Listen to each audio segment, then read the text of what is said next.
Erokamano ahinya. Koro penjo mar ariyo to en bwana aparo no koro namba ne abro mi namba mondo ne ka kunyalo konye. Erokamano ahinya. Oyawre apenjo daktari ni ka idwa ng'eyo ni ng'ato en diabetic en kod symptoms kaka duonde otuo, odhi oko matin mang'eny, kupime gi glucometer kapok ochiemo onego bed ni ogolo range mane between 4 to 7. En sawa koso between 12 and above an ugunja. Okay. Koro test mar remo cha wantiere gi types ariyo. Nitie moro mapimo ka ng'ato okawo seche 8 kapok ochiemo, iluongo ni fasting blood sugar. To nitie moro mapima saa asaya kata kisechiemo, iluongo ni random blood sugar. Koro fasting blood sugar ni range ne waketo ga 4 to 7. Koro ka kokalo 7 to mano tiende ni skari ng'eny e del. Okay. To nya bet ni koro ingi diabetes. To random blood sugar cha be waketo 4 to 11.1. Okay. Koro kokalo 11.1 to skari ni malo e del. Koro mano wacho ni ng'ato be nigi chalni en gi diabetes. Erokamano ahinya. Wabro kao simbe jopiny podi Nyakwar Magajwang ka watemo go mbaka matuta ahinya gi wenda okinyi ma kawuono ka wang'eyo tuo masukari kata diabetes. Mara Mogi. Oyawre Makajoma. Oyawre. Ma otino kech mar ber kabuoch. Matini udo ber kabuoch otino kech. Apenjo niya. Nitiere fruits moko kaka penesi gin ging'eny gi sukari. Kichamogi nyalo medo tumo sukari e del. Okay.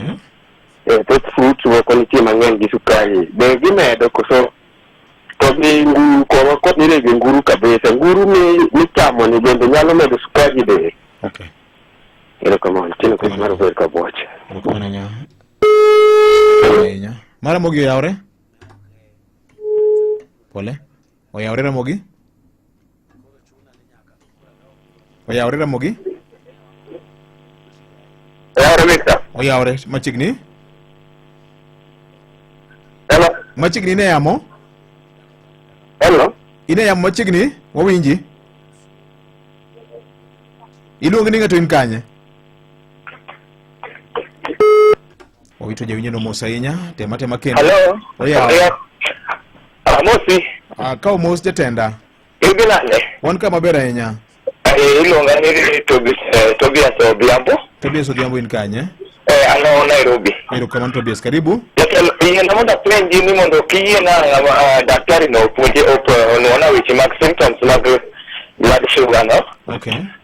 Ya, to gima speno penjo ni ng'ama nigi diabetes no.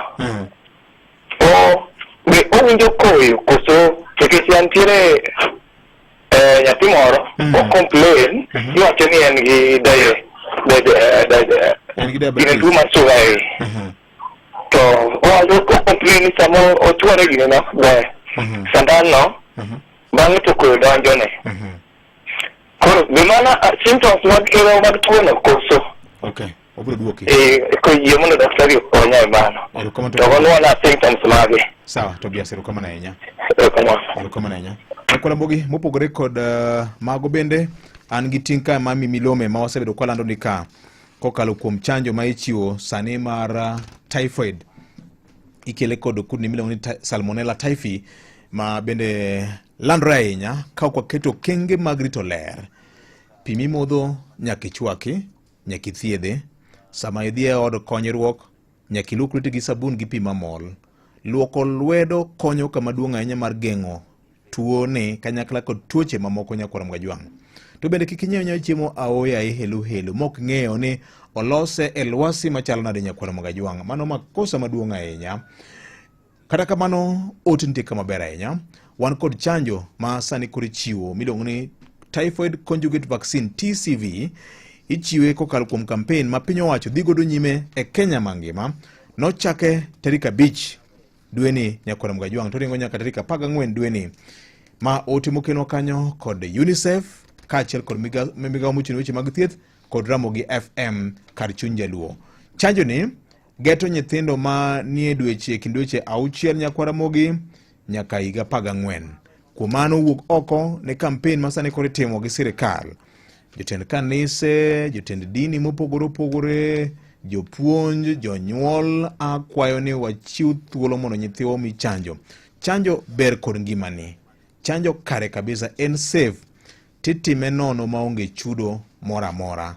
Mano chuny wach mago mana ng'isi okinyi makono. Daktari, nitie penjo ka mopenji, adwa ni duok penjo ariyogi. Eka bang'e tok weche manyien wachak wabed kendo wayud penjo moko mag jopiny nikech ngima te mwandu. Erokamano ahinya. Penjo mokwongo mar Otieno Kech. Olemo mamoko machalo pelesi, akia ni pelesi nde mane jokama. Kaachiel kod sukari nguru, kama oaye kanyo ang'e ni kembe mag sukari nguru ng'eny ndi. Moko mag nyadalagi. Koro duoko mar penjo orito kuomi. Koro skari nguru kaka wasewacho ni gimedo skari e del.